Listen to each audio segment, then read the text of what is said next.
Today's video is regarding HP DeskJet 2742E printer. I'm going to show you how to install the setup ink cartridges in this printer. First step is to switch on the printer and take the ink cartridges out of the plastic packaging. So we get black and tricolor ink cartridge.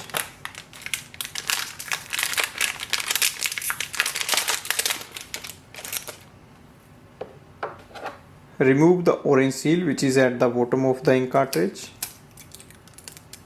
Open the front door, so just push it from here.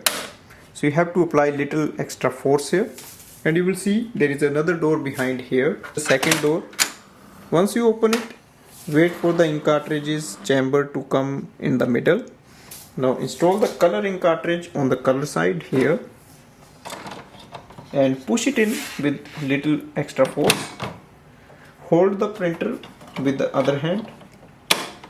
Once you install the ink cartridges, close this chamber. Thanks for watching.